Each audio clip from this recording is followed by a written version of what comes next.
Selamat malam sobat kawan horor, pecinta cerita horor dimanapun kalian berada.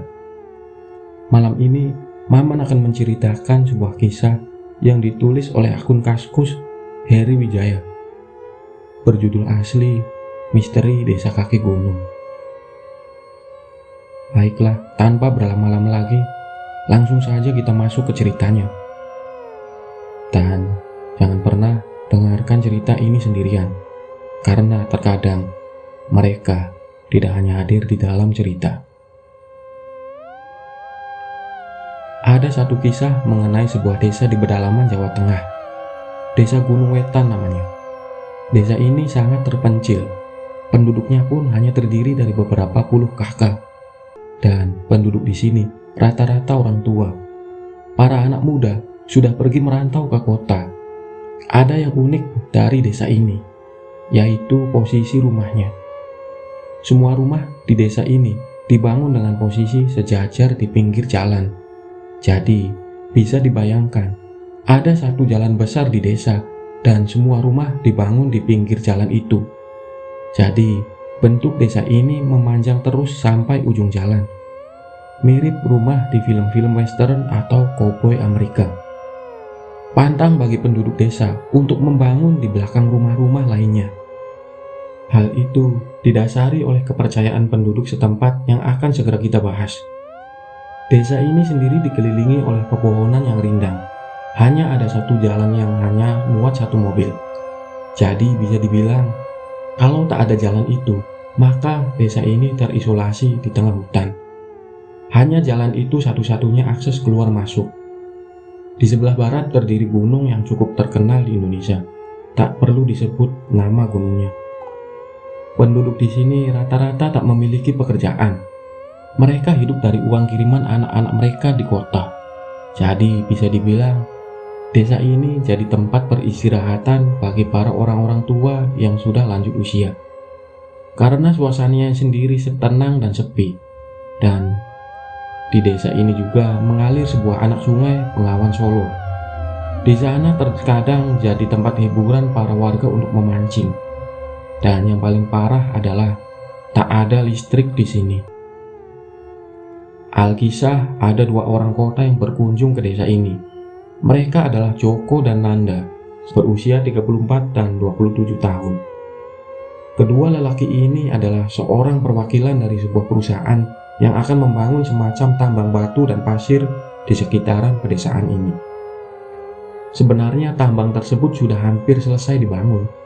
Akan tetapi, karena adanya getaran hebat akibat aktivitas tambang, banyak laporan mengenai genteng-genteng warga yang pecah, kaca pecah, dan masih banyak lagi. Jadi singkatnya, Joko dan Nanda dikirim untuk mengambil data untuk pemberian kompensasi kepada warga sekitar. Kedatangan mereka disambut baik. Salah satu orang yang dituakan di desa bernama Pak Handoko menyambut mereka, atau akrab disapa Pak Han. Usianya sekitar 53 tahun. Dituakan bukan karena tua dalam arti usia, melainkan dari pemikiran dan sikapnya dalam menghadapi masalah. Joko dan Nanda diberi tempat tinggal di sebuah rumah yang memang sedang kosong karena pemiliknya merantau ke kota. Mereka berdua pun dipersilahkan menginap di sana beberapa hari. Singkat cerita, pengambilan data dan survei mereka berjalan lancar di hari pertama. Rata-rata dari warga mengeluhkan pecahnya genteng dan kaca mereka akibat getaran dari tambang beberapa hari yang lalu. Sebenarnya, nanti kalau sudah mulai beroperasi, tak ada lagi getaran-getaran semacam itu, Pak. Kemarin karena baru dibangun, jadi kami perlu tenaga besar untuk mencari sumber daya sekitar gunung, kata Joko menjelaskan ke beberapa warga. Kemudian Pak Han menjelaskan kembali kepada warga dengan bahasa Jawa. Ya sudah mas, sudah mau malam, silahkan kembali ke rumah, mandi, makan, dan beristirahat, kata Pak Han mempersilahkan Joko dan Nanda untuk kembali ke rumah singgah mereka. Hari saat itu memang sudah menjelang malam, suasana gelap sekali. Satu persatu warga menyalakan lampu minyak mereka di dalam dan di luar rumah. Tak terkecuali Joko dan Nanda. Mereka mandi di sebuah kamar mandi sederhana yang terbuat dari kayu-kayu tua. Airnya langsung dari sumur. lumayan segar untuk mandi pagi. Tapi kalau terlalu sore, airnya berubah dingin. Malam harinya, Joko dan Nanda mulai menyusun laporan ke perusahaan mereka melalui tulisan tangan. Mereka berdua duduk di beranda rumah yang lumayan luas, ditemani remang-remang cahaya lampu minyak. Para warga juga masih ada yang berkeliaran dan berkumpul untuk mengobrol seperti lingkungan antar tetangga pada umumnya. Jadi, walaupun tak ada listrik, desa ini tidak terlalu mencekam karena para warganya sendiri lumayan aktif di malam hari. Walau saat itu jam masih menunjukkan pukul 21. Hingga suatu kejadian janggal terjadi di malam itu. Terdengar suara dari kejauhan. Suara itu terdengar dari ujung jalan desa. Karena desa ini penduduknya memanjang, jadi semua warga bisa mendengar suara itu. Bunyinya kring, kring, kring, kring, seperti lonceng yang berbunyi berulang-ulang. Sontak para warga menatap ke ujung jalan lurus itu bersamaan. Kemudian, secara serentak, mereka masuk ke rumahnya masing-masing, mematikan lampu minyak, dan menutup rapat semua jendela dan pintu. Joko dan Nanda tak tahu apa yang sedang terjadi. Mereka bingung sambil melihat sekitar. Hingga akhirnya datanglah Pak Han yang berlari ke arah mereka. "Masuk, masuk! Ayo mas, cepat masuk!" ujar Pak Han dengan wajah panik. Dengan cepat, Joko dan Nanda masuk ke rumah diikuti Pak Han sambil mematikan semua lampu. Jendela dan pintu dikunci rapat. Mereka berdua bingung dengan apa yang terjadi. Pak Han duduk bersandar di pintu. Suara kering-kring itu terus terdengar, seakan ada sesuatu yang berjalan di jalan depan rumah. Dengan wajah berkeringat, Pak Han mengatur nafasnya sejenak. Kemudian dia berkata, "Mas Nanda, Mas Joko, ingat ya, kalau dengar suara itu lagi, langsung masuk rumah. Jangan ada cahaya, pintu jendela kunci semua, dan jangan coba-coba melihat keluar," ujar Pak Han dengan nada serius. "Loh, kenapa Pak?" tanya Joko penasaran. "Setan, itu suara setan cangcing. Kalau dia datang ke sini, artinya dia sedang cari makan," kata Pak Han. "Kalau kalian sampai ketahuan, mereka akan datang, dan kalian akan jadi korbannya," lanjutnya. Serius Pak?" tanya Nanda semakin penasaran. Sementara suara lonceng masih terdengar jelas di luar sana. Terus kalau ketahuan, kita dimakan gitu Pak?" tanya Nanda lagi. "Dulu ada anak muda yang ketahuan sama setan itu.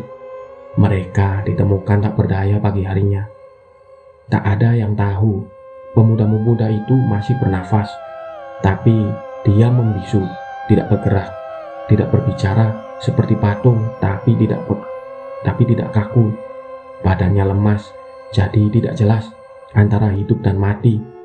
Kalau hidup, tapi tidak merespon apa-apa, tapi kalau mati masih ada nafasnya," tutur Pak Han menceritakan segalanya. Mereka pun terdiam sesaat. Suasana pun menjadi hening. Sementara suara lonceng terus terdengar tanpa henti di luar. "Maaf mas, kalian memang harus tahu soal setan ini, dan saya mohon untuk mematuhi aturan yang ada. Sekarang saya tidak bisa pulang, terlalu bahaya di luar. Saya meninggalkan istri saya di rumah demi memperingatkan kalian. Nanti kalau terjadi seperti ini lagi, saya tidak akan datang ke sini untuk memperingatkan. Saya lebih pilih di rumah," ucap Pak Han. Malam itu, Pak Han tidur bersama mereka di rumah itu. Suara lonceng terus terdengar. Bahkan saat mereka hendak tidur, tak ada yang tahu makhluk apa yang sedang berkeliaran di luaran sana. Tak ada yang tahu pasti bagaimana wujud asli makhluk itu. Tak satu pun dari penduduk di sini pernah melihatnya. Karena kalau melihat, setan itu akan bertamu ke rumah mereka. Kepercayaan ini sudah ada sejak dulu. Dan alasan kenapa semua rumah di sini dibangun sejajar adalah supaya suara itu terdengar ke semua rumah. Selain itu, agar si setan hanya berjalan lurus dan tidak belok kemana-mana.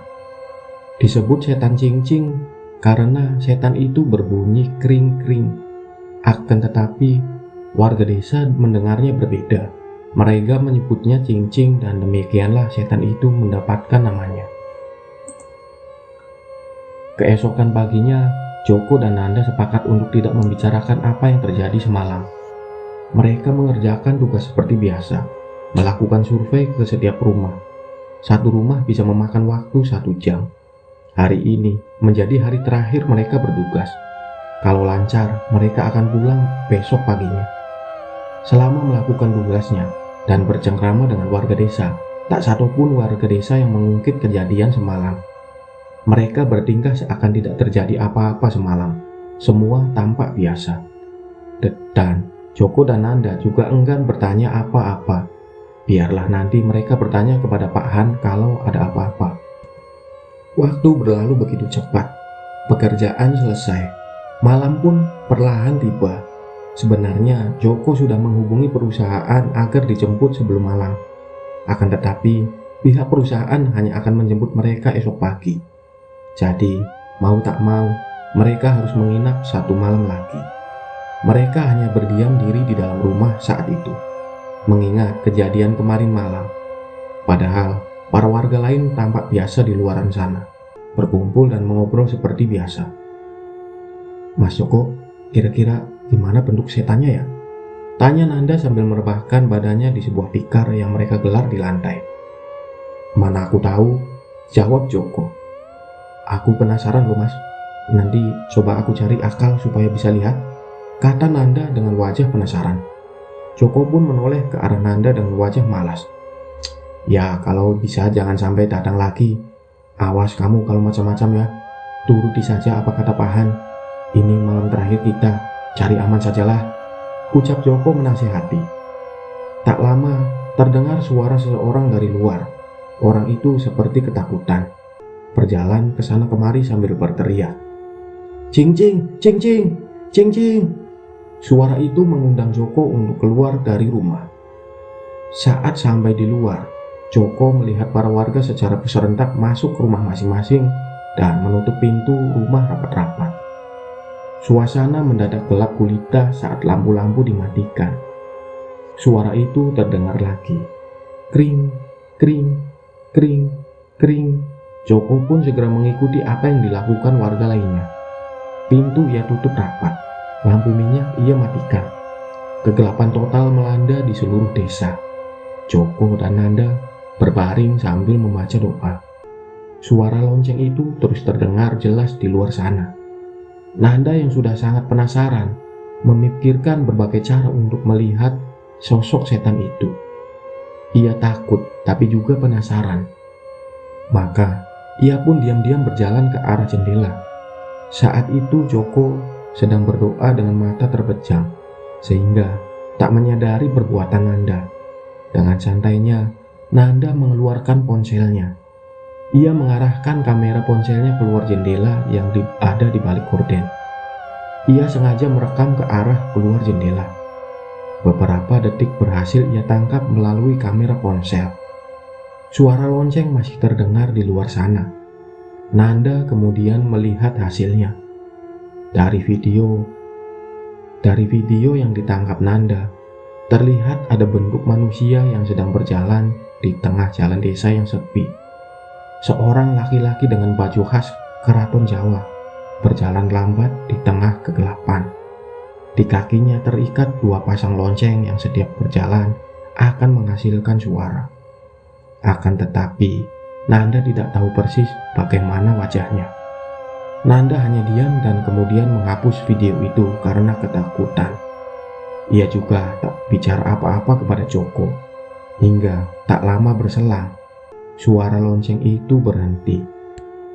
Joko pun berhenti berdoa dan membuka matanya. Kok hilang, Nan? Tanya Joko sambil melihat Nanda karena suara itu sudah menghilang. Saya nggak tahu, Mas, jawab Nanda. Mau cek keluar, Mas? Tanya Nanda. Jangan, cari mati kamu, jawab Joko. Tidur saja, tidur, ujar Joko. Mereka akhirnya memutuskan untuk memejamkan mata. Karena belum mengantuk, agak sulit bagi mereka untuk tertidur.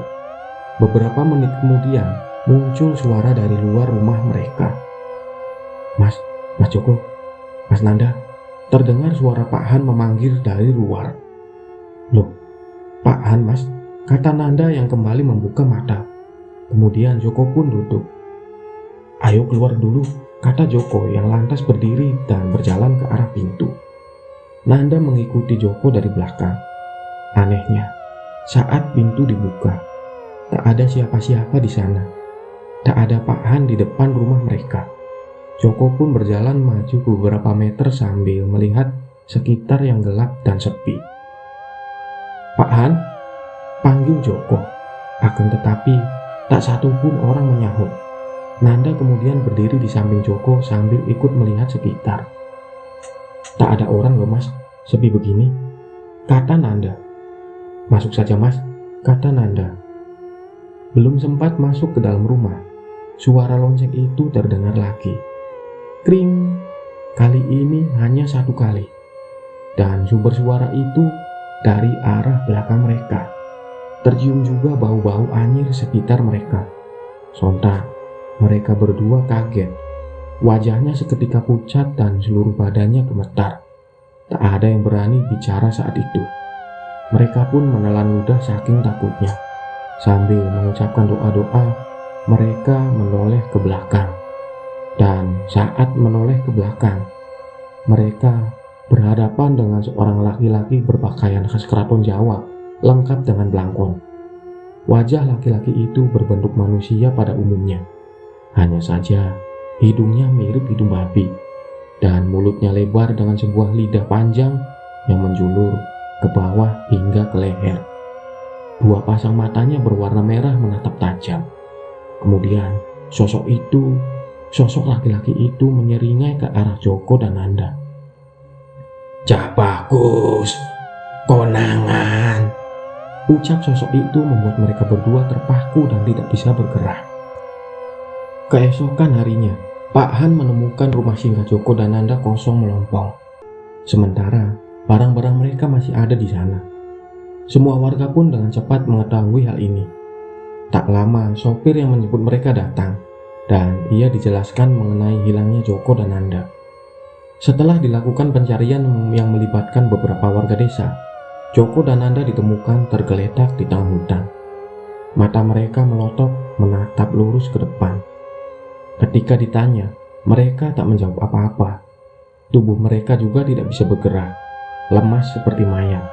Tapi nafasnya masih ada, persis seperti yang diceritakan Pak Han di malam-malam sebelumnya. Antara hidup dan mati. Kalau hidup, tapi tidak merespon apa-apa. Tapi kalau mati, masih ada nafasnya. Melihat hal ini, para warga desa sudah tahu kalau setan cincin pelakunya. Mereka melanggar pantangan warga desa ketika setan itu muncul. Pak Han amat sangat menyesal dengan kejadian ini. Joko dan Nanda telah menjadi saksi sekaligus korban. Mereka melihat sendiri bagaimana wujud setan itu.